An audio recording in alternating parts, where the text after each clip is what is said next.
Nós acreditamos que estamos no controle de nossas vidas, mas na real, nossas características e as situações que acontecem em nossas vidas são quase que totalmente determinadas por algoritmos psicológicos. Mas o que é um algoritmo psicológico? No universo dos computadores, algoritmos formam o código que faz aplicativos e programas de computadores funcionarem. Algoritmos psicológicos formam os códigos que fazem os aplicativos e os programas da sua estrutura psicológica funcionarem. Os códigos presentes na sua estrutura psicológica determinam diretamente como você pensa, suas emoções, seus comportamentos, aquilo que você acredita, seu propósito, sua motivação, sua performance profissional, seu desenvolvimento espiritual e até mesmo as pessoas que você atrai para a sua vida e as situações que acontecem com você.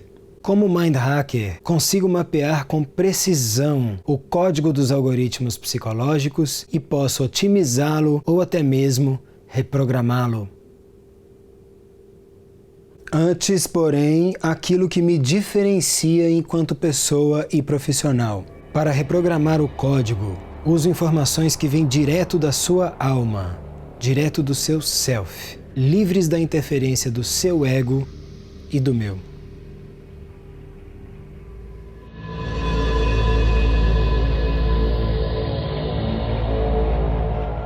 Sou Cavalier. Para entender como o mapeamento e a reprogramação do código de um algoritmo psicológico são capazes de tornar sua vida nova de fato, é preciso destruir uma ilusão. Quando se fala em coisas psicológicas, quase sempre as pessoas acreditam que é algo subjetivo, impossível de definir, muito impreciso. Esse mito existe porque as pessoas não sabem como o sistema funciona. Na verdade, a consciência e o inconsciente funcionam com a precisão de uma ciência exata. Meu papel como Mind Hacker é mapear com exatidão os algoritmos da consciência e do inconsciente.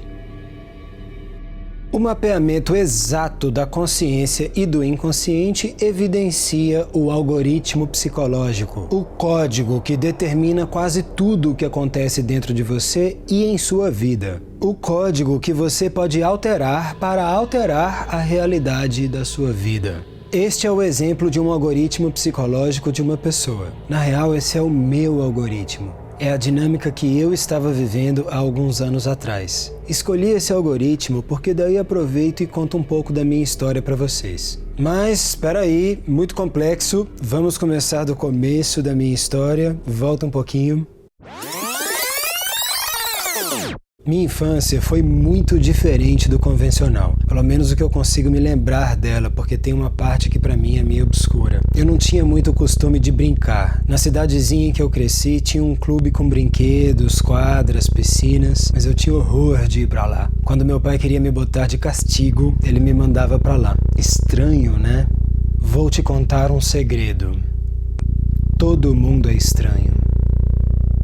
O que eu gostava mesmo era de ler, e eu lia muito. Ali eu ficava no meu mundo, e eu era meio isolado mesmo. Lógico que eu tinha muita dificuldade de conviver com gente da minha idade. Eu preferia conversar com os amigos dos meus pais, que eram muito mais velhos do que eles. Lendo sem parar e conversando com gente inteligente e muito mais velha do que eu fui ficando cada vez mais culto, mais erudito e mais racional. Nossa sociedade estimula muito sermos todos racionais. Isso durou até eu ter uns 23 anos. Nessa época, aquela racionalidade toda, aquela cultura toda começou a me irritar. Eu comecei a perceber que eu estava com dificuldade de me relacionar e meio com medo de me expor. Eu me defendia das pessoas através da timidez e compensava isso com uma certa arrogância. Sim, eu tenho desequilíbrios psicológicos e problemas, assim como você, assim como todo mundo. Tava forte o negócio. Os amigos da infância tinham ficado na infância. Eu tinha mudado de Belo Horizonte para São Paulo e não tinha amigos. Eu não namorava há uns 3 anos já. Eu estava aprisionado em uma situação repetitiva. Meu isolamento estava grande demais e eu comecei a me sentir mal com a solidão. Ao mesmo tempo, eu não conseguia localizar a causa do problema. Sim, eu estou inconsciente de muitas coisas, assim como você, assim como todo mundo. Como eu podia localizar a causa do problema se estava tudo bem? Eu tinha acabado de mudar para a cidade que eu queria, minha carreira tinha decolado, eu estava ganhando muito dinheiro e estava solteiro. A pessoa que acha que está solteira é ótimo, né? Estar aprisionado em situações repetitivas e não conseguir localizar a causa é algo muito frequente na vida das pessoas. As situações repetitivas são manifestações superficiais, são sintomas. Porém, como incomodam e doem, são elas que geralmente levam as pessoas a procurar o mind hacking. Como mind hacker, quando me deparo com situações repetitivas, sei que elas são a ponta do iceberg e me pergunto imediatamente: que algoritmo psicológico está presente no inconsciente e está causando especificamente estas situações repetitivas?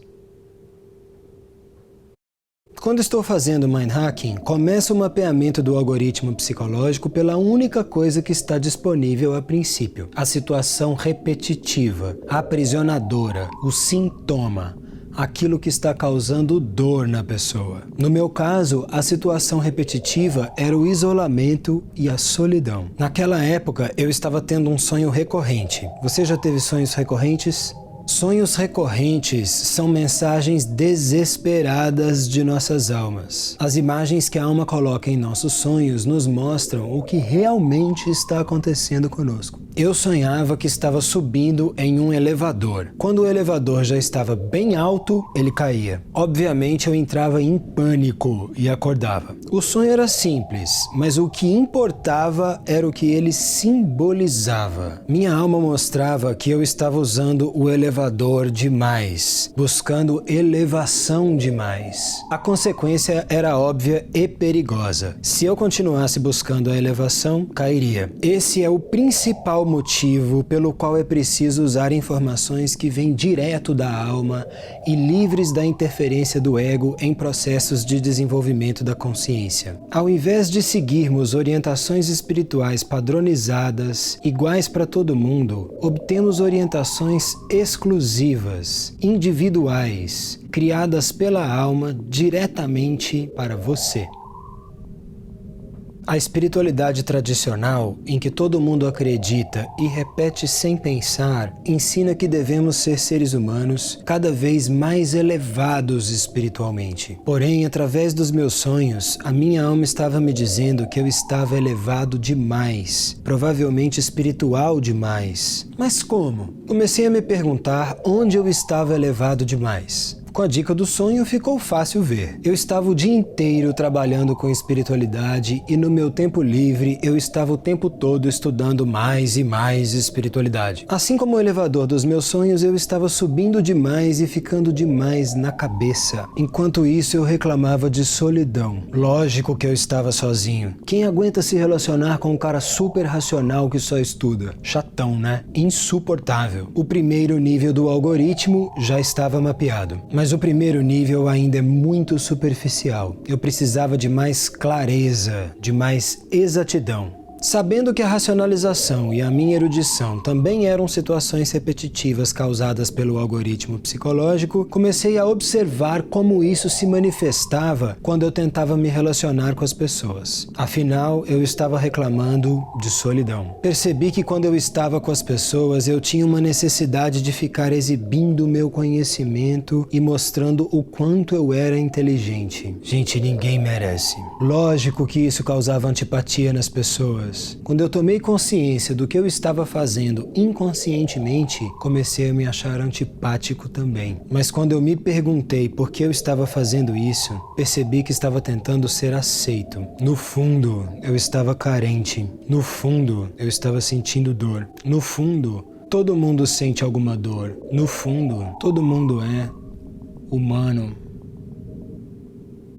O segundo nível do algoritmo psicológico estava mapeado, mas mesmo esse segundo nível ainda era superficial. Era necessário descer mais. Comecei a olhar para outra fonte de informação transcendental, meu mapa astrológico. Nessa época estava rolando um trânsito do planetoide Quiron em oposição ao meu ascendente. Quiron é um planeta forte no meu mapa astrológico. Quem estuda o simbolismo presente na astrologia e nos sonhos estuda muito mitologia. Mitologia é um manual de instruções para a vida.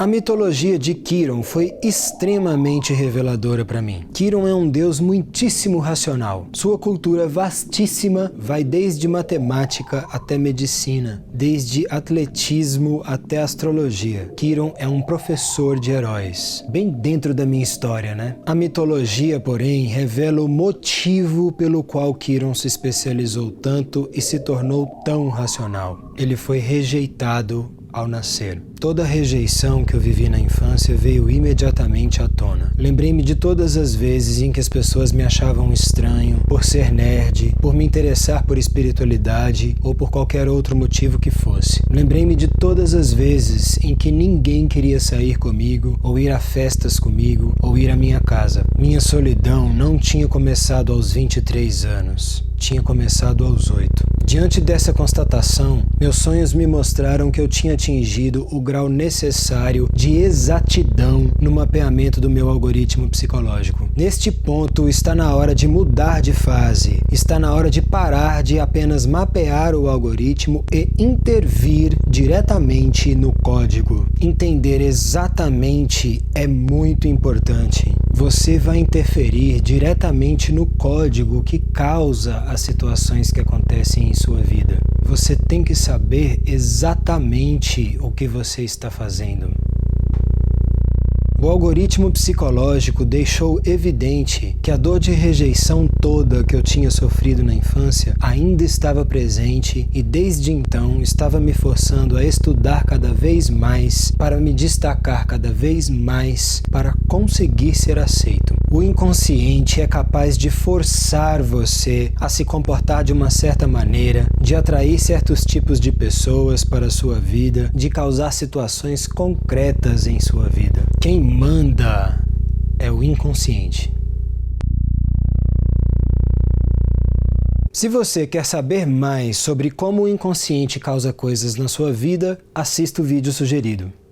Seguindo as orientações transcendentais, eu decidi eliminar justamente o ponto inicial do código do algoritmo psicológico. Eu decidi ter uma atitude concreta. Quando eu percebesse a dor da rejeição, eu não estudaria mais, eu não me espiritualizaria mais, eu não exibiria mais meu conhecimento para ser aceito. Eu decidi simplesmente suportar a dor. Quando tomamos a exata consciência do aprisionamento em situações repetitivas causadas pelo algoritmo psicológico, chegou a hora de reescrever o código do algoritmo. Para isso, precisamos ter atitudes concretas. Dessa forma, conseguimos interferir nas situações concretas, materiais que o inconsciente causa em nossas vidas. É importante não atuar apenas nos sintomas, mas sim nas causas profundas que estão enraizadas no inconsciente. As causas profundas que somente sua alma é capaz de revelar para você. Quando atuamos exatamente neste ponto, no ponto inicial do algoritmo, com consciência e atitudes suficientes, a alma entra em ação. A ação da alma vai além de você e de mim. A ação da alma nos transcende. A alma é transcendental. Minha alma me mostrou algo que estava completamente além da minha capacidade de percepção e compreensão. Algo até então inimaginável para mim. Eu não tinha sido rejeitado por ser chato, estranho ou repulsivo. Eu tinha sido rejeitado por ter ideias diferentes. As pessoas preferem ser iguais a todo mundo, preferem pensar igual a todo mundo, preferem repetir o que todo mundo está dizendo sem pensar. Você se sente mais aceito, você se sente mais seguro no meio da multidão. Ideias diferentes são perturbadoras. Ideias diferentes nos obrigam a pensar. Ideias diferentes nos levam a ser aquilo que nós mais tememos ser: nós mesmos.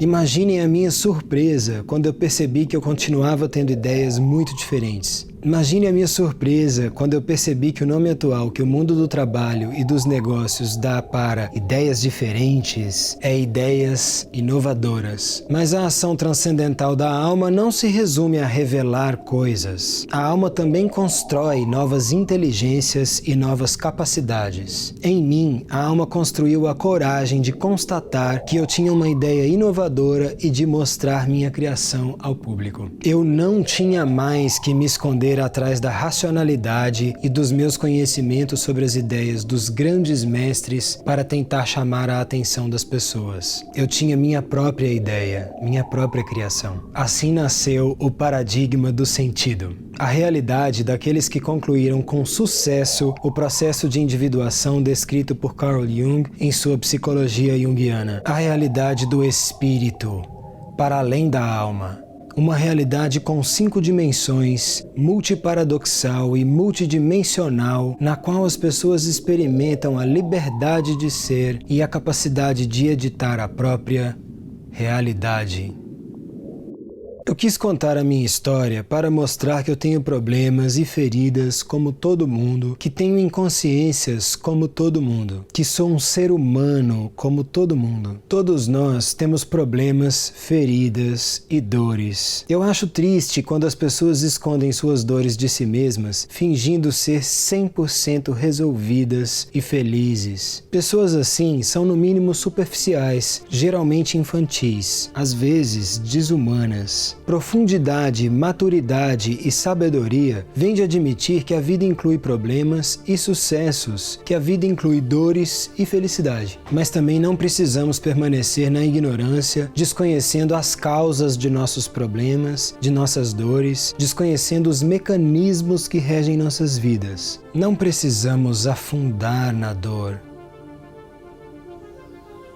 O inconsciente é um tipo de inteligência. Ele constrói situações repetitivas para ensinar coisas para você. Compreender com exatidão as causas de nossos problemas, de nossas dores e os mecanismos que regem nossas vidas quebra o círculo vicioso e nos leva para uma vida nova de fato. Descobrimos novas capacidades e dons exclusivos. Descobrimos que somos todos únicos. A ação transcendental da alma é exatamente esta: transformar nossa maior ferida em nosso maior tesouro.